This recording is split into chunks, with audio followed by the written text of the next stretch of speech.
kemudian menteri ini, menteri sudah vaksin, itu jelas itu vaksinnya bohong-bohongan tuh. Ya, mungkin bukan vaksin itu, tapi kitanya yang disuruh korban. Tadi sudah ada video Indonesia mendukung pembantaian massal. Ini berarti Indonesia dijajah Cina. Memang Cina kepingin menguasai Indonesia, menggantikan orang pribumi diganti dengan mereka. Mau dibantai kita, tapi tidak lewat perang, tapi lewat vaksin.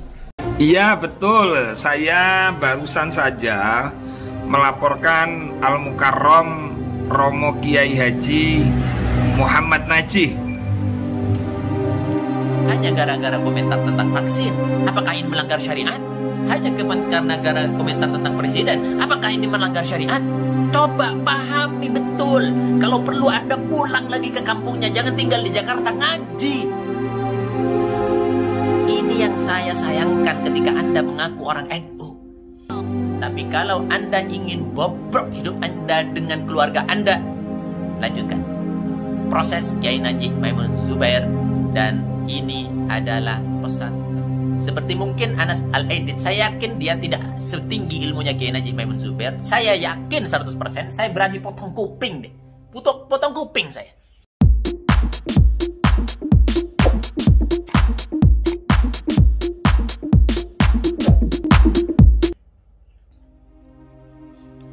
Assalamualaikum warahmatullahi wabarakatuh, sahabat kaum muslimin, subscriber channel Bintang Akidah dimanapun Anda berada. Pada kesempatan ini, turun dari Jumatan, saya sangat geras sebenarnya dengan video-video yang disampaikan oleh Gus, siapa itu namanya? Siapa itu yang katanya, yang melaporkan Gus Najih itu? Masya Allah, saya sangat-sangat tidak kenal dengan dia. Saya juga tidak pernah melihat wajahnya sebelumnya. Tapi yang pasti dia katanya, saya lihat videonya, dia mengakunya memang Saya ini rombek. No.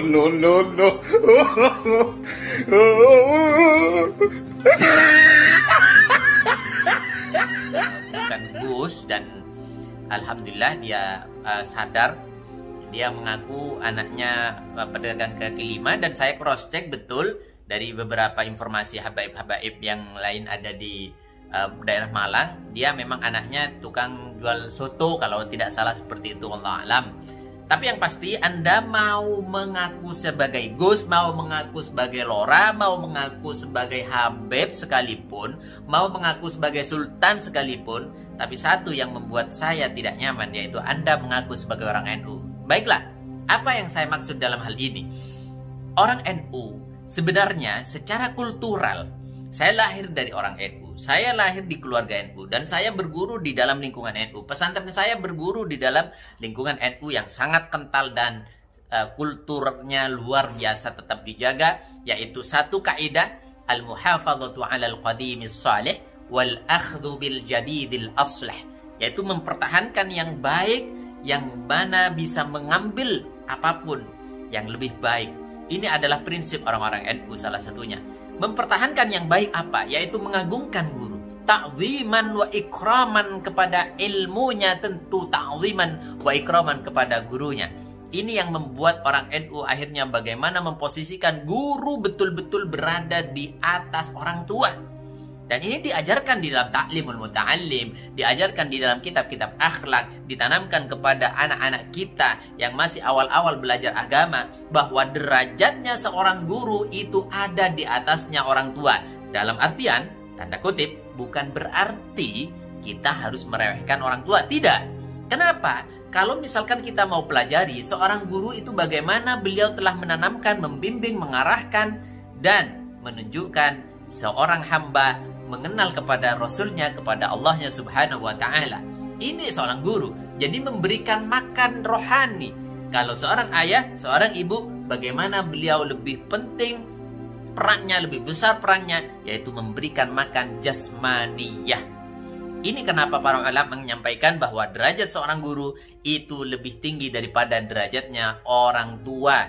Satu, tapi pembahasan saya bukan masalah bagaimana membanding-bandingkan derajat, bukan. Dalam hal ini saya mengomentari adanya Gus yang anaknya jual soto ini.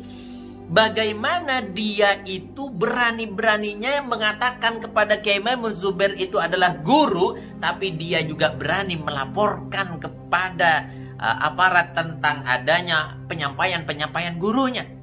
Innalillahi wa inna ilaihi raji'un. Apa benar ini orang NU? Apa benar dia adalah Gus? Apa benar dia orang yang pernah ngaji? Apa benar dia sudah orang yang dituntun oleh gurunya kepada agama yang benar? Coba perhatikan. Ini adalah pertanyaan saya, bukan mengada-ngada, bukan. Jadi pertanyaan tanda tanya besar, benar sih enggak ya? Ini adalah orang NU, benar enggak ya? Ini orang yang kenal agama, benar enggak ya? Ini orang memang dari kultur NU yang mengagungkan gurunya, di mana semua yang disampaikan oleh gurunya itu adalah salah satu pelajaran kepada siapapun. Mau fanatik, mau jelek, mau baik, mau positif, mau apapun namanya. Kalau guru yang menyampaikan, kita mengedepankan husnudzon. Selama tidak bertentangan dengan syariat, selama guru tidak musyrik, selama guru tidak menyekutukan Allah, selama guru tidak menyampingkan dan melecehkan Rasulullah, maka tidak ada jalannya seorang murid kurang ajar kepada gurunya. Ini tanamkan baik-baik. Ini tanamkan baik-baik. Hanya gara-gara komentar tentang vaksin, apakah ini melanggar syariat? Hanya karena gara komentar tentang presiden, apakah ini melanggar syariat? Coba pahami betul. Kalau perlu Anda pulang lagi ke kampungnya, jangan tinggal di Jakarta, ngaji. Ini yang saya sayangkan ketika Anda mengaku orang NU. Innalillahi wa inna ilaihi raji'un.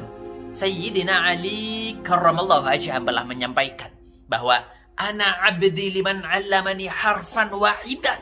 Satu huruf yang diajarkan oleh orang Nasrani, orang Yahudi, orang Majusi sekalipun, Sayyidina Ali menganggap guru kepada orang tersebut. Dan apa kata Sayyidina Ali? Tidak hanya menganggap, ana abdi, aku siap mengamba, aku menjadi budaknya siapapun yang mengajarkan aku, satu huruf saja. Lalu Anda mengaku berguru kepada Kiai Maimun Zubair, tapi Anda menginjak-injak harkat dan martabat keluarganya Kiai Maimun Zubair. Di mana otaknya? Kalau misalkan Anda tidak nyambung, baiklah, saya akan seret otak Anda untuk supaya nyambung. Bagaimana caranya? Anda kaji lagi Ta'limul Muta'allim. Ini dipelajari anak-anak kita usia kelas 4 SD. Apa itu yang namanya? Guru itu adalah salah satu simbol kemuliaan dan harus dimuliakan kalau memang kita mau mempunyai ilmu yang bermanfaat dan barokah. Memuliakan guru berarti memuliakan apapun yang ada kaitannya dengan guru. Buka kitabnya. Memuliakan guru, memuliakan apapun yang ada kaitannya dengan guru. Artinya, temannya guru itu adalah guru. Saudaranya guru itu adalah guru. Apalagi putranya guru, yaitu guru. Faham, Gus? Innalillahi wa inna ilaihi raji'un. Semoga ini bisa membuka hati Anda. Saya tidak marah, saya tidak emosi, tidak. Hanya bagaimana caranya bisa mengetuk hati Anda yang keras seperti batu. Mengaku orang NU tapi tidak mau menghormati gurunya. Mengaku orang NU tapi tidak tahu caranya bagaimana memuliakan gurunya dan keluarga gurunya. Masya Allah, Masya Allah. Baiklah. Saya akan memberikan satu pelajaran yang terakhir kepada Anda. Saya pernah membaca riwayatnya Syekhona Khalil Bangkalan. Syekhona Khalil Bangkalan, beliau tidak pernah mau mengendarai delman ketika ada di Pasuruan. Kenapa? Setelah ditanyakan, ketika beliau tidak pernah mengendarai delman di Pasuruan, apa jawaban beliau? Ketika beliau sudah menjadi tokoh, beliau sudah menjadi seorang yang alim allamah, seorang wali, tapi beliau tidak mau mengendarai delman atau mengendarai kuda di daerah Pasuruan.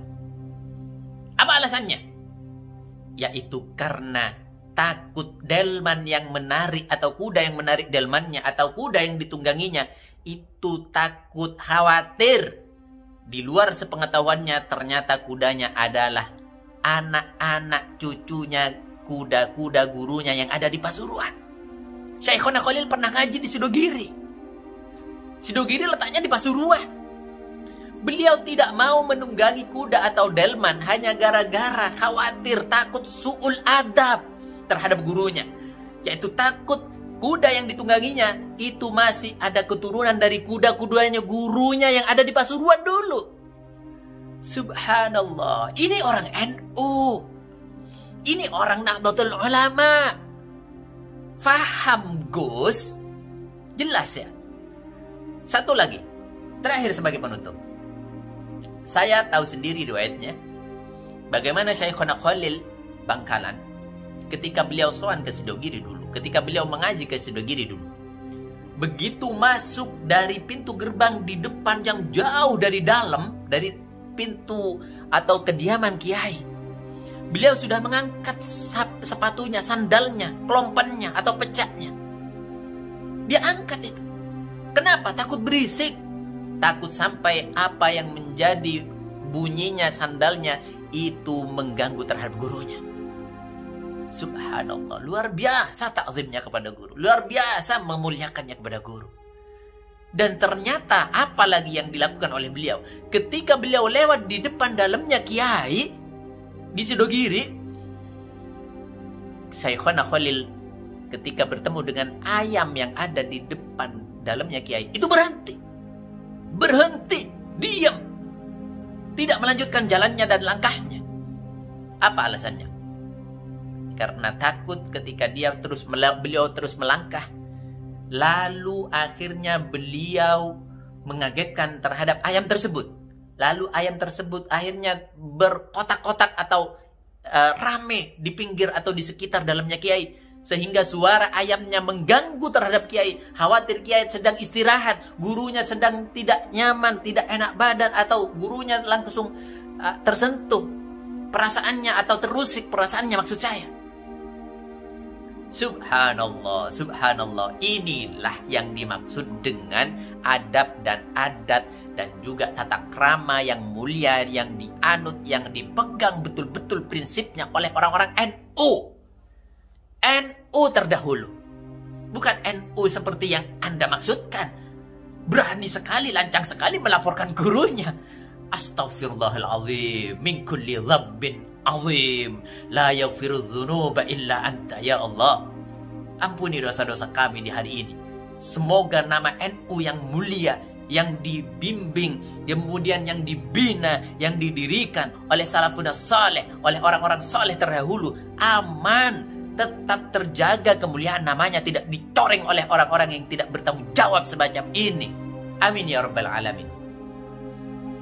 Kemudian yang kedua, saya berpesan kepada Muannas Al-Aidid. Pada kesempatan kali ini ingin menyampaikan pernyataan mendukung pelaporan atau upaya hukum yang dilakukan oleh teman-teman BKN terhadap Gus Najib. Dari bukti-bukti yang kita pelajari, baik itu yang ada di YouTube, di media online, maupun dari pemberitaan-pemberitaan media. Anda katanya seorang Habib. Baiklah, baiklah. Saya berani mengomentari Anda. Kiai Najih Maimun Zubair adalah seorang biasa, sama saja. Tapi beliau adalah keturunan insya Allah tetes dari Rasulullah SAW. Dan saya berani mengomentari Anda. Saya berani mempertanggungjawabkan nasab saya juga. Saya bukan Habib, tapi saya berani mempertanggungjawabkan nasab saya juga. Maka saya sampaikan kepada Anda, Muannas Al-Aidid, Anda pelajari betul-betul akhlak kakek Anda. Mari kita pelajari betul-betul akhlak kakek kita bersama. Kalau memang Anda mau melaporkan apa yang disampaikan oleh Gus Najih Maimun Zubair, itu bertentangan atau berkenaan atau menyinggung atau melecehkan terhadap syariah dan sunnah, sebagaimana apa yang sudah dibawakan oleh baginda Rasul SAW kepada kita semuanya, saya dukung Anda 100%. Saya dukung Anda 100%. Laporkan, jebloskan Kiai Najih Maimun Zubair ke dalam penjara sekarang juga. Saya dukung. Tapi kalau apa yang disampaikan oleh beliau tidak menyinggung terhadap syariah dan sunnah, tidak menyalahi terhadap syariah dan sunnah, maka Anda sebaiknya pikir-pikir kembali dengan akal dan otak Anda yang sehat. Jangan menggunakan otak Anda yang sedang sakit untuk berpikir. Saya sampaikan ini, mohon maaf, kita dalam rangka tawasau bil haq, tawasau bis sabar. Ini adalah nasihat kepada diri saya sebenarnya. Saya tidak berani mengomentari habaib-habaib ketika ini adalah sesuatu yang remeh atau tidak terlalu riskan terhadap agama kita. Dan saya akan menyampaikan sebagai penutup bahwa seorang murid, orang yang tidak punya ilmu, seperti mungkin Anas Al-Aidid, saya yakin dia tidak setinggi ilmunya Kiai Najih Maimun Zubair. Saya yakin 100%, saya berani potong kuping deh. Potong kuping saya. Serius. Karena orang alim itu dari gelagatnya, dari gerak-geriknya, dari apalagi dari dauhnya, itu kelihatan. Orang alim dari caranya sholat saja sudah kelihatan dia faqih atau bukan. Saya sampaikan kepada Anda, beliau orang alim. Belajarlah untuk husnudzon kepada orang alim.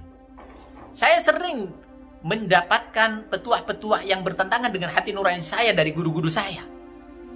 Akan tapi saya masih belajar husnudzon. Saya sering, dengan sekali lagi saya sepakat dengan kakek-kakek saya. Ketika beliau bagaimana menghormati Gus Dur ketika berkontroversi. Meskipun tidak saya harus ikuti apa yang disampaikan oleh Gus Dur tentang bagaimana Al-Quran. Semoga beliau diampuni ada di alam kuburnya. Amin ya rabbal alamin. Tapi adab saya kepada guru, saya ikuti. Ketika beliau masih tidak dalam kategori menentang terhadap syariat, saya ikuti. Ketika beliau menyampaikan hal yang kontroversi, tidak sesuai dengan hati nurani saya, tidak sesuai dengan pengetahuan saya, dengan kitab saya, dengan ilmu saya yang dangkal sekali. Saya belajar untuk husnudzon. Tapi ketika menyalih terhadap syariat, saya belajar untuk bersikap bijak sebagai umat Nabi Muhammad SAW, bukan oleh murid, bukan karena saya sebagai santri, bukan, tapi sebagai umat Nabi Muhammad SAW yang paling tinggi di dalam kehidupan saya, junjung saya, tinggikan, saya muliakan, yaitu bendera la ilaha illallah Muhammadur Rasulullah SAW. Ini nasihat kepada yang lain, jangan sekali-kali Anda mencelakakan diri Anda, kepada keluarga Anda, kepada anak cucu Anda, dengan Anda berlaku kurang ajar terhadap guru Anda yang telah memberikan bimbingan, mengenalkan Anda kepada Allah dan Rasulnya. Ini adalah pesan untuk saya dan semoga bermanfaat untuk yang lain. Sekali lagi, sebagai closing statement dari saya, Gus, Wanas, Anda jika ingin hidup damai, selesaikan, jangan melanjutkan. Tapi kalau Anda ingin bobrok hidup Anda dengan keluarga Anda, lanjutkan. Proses Kiai Najih Maimun Zubair, dan ini adalah pesan terakhir saya. Saya tidak akan berkomentar lagi tentang Anda. Jazakumullah khairan. Assalamualaikum warahmatullahi wabarakatuh.